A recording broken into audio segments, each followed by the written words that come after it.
后来乡亲啊，继续来看有一个出名的美食的作家便当夫人，24岁后生，今年1月初走路会歪错，发现无对同，结果是去得到一种罕见的儿童的脑癌 DIPG， 短短无到1年，病况恶化，伫个22号来往生咯。南口中家病院的主治医师讲，这个 DIPG 是生理的脑髓的中线肿瘤，台湾1年有10例案例，9成的患者伫个2年内就会往生。啊，讲这真正是绝症，无前药，无药通医。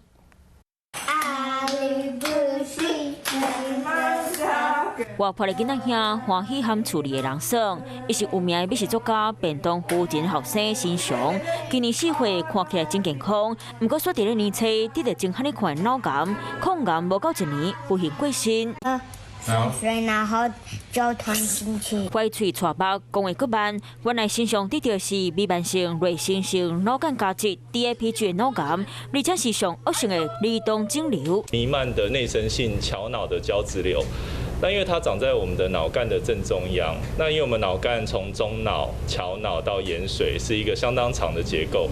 所以往上面的话，大概会影响到我们的眼睛、桥脑的部分，它会影响我们的运动，还有影响我们颜面神经，还有三叉神经。今年1月中，身上确诊 DIPG， 头一生会先出现乌叫，面的神经麻痹，超过半年后，大分钟心跳降存50下，8月做血脂强震，刷检查出脑癌拖到两骨去。病搁较食力，伫上尾22号过身。台湾当年超10个囡仔得到 DIPG， 有9成患者伫咧2年内会不幸过身。虽然没有直接第一线的开发最新的药物，但是我们会修饰对方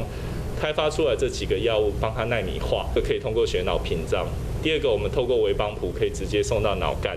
第三个，奈米化的药物，它的剂量可以不用那么大，所以副作用比较小。医师讲，放射性治疗、化疗的效果有限，即摆国内嘛无有效的抗癌药啊，今日当争取加入欧美国家的新药临床试验，等待临床试验的药啊研发成功，才让替患者找到生路。Hello， 大家好，我是乃瑜，要教给大家2个任务。第一个，华视新闻的脸书专页，你按赞了吗？还有华视新闻的 YouTube 频道，赶紧订阅起来，还要记得按赞，开启小铃铛哦。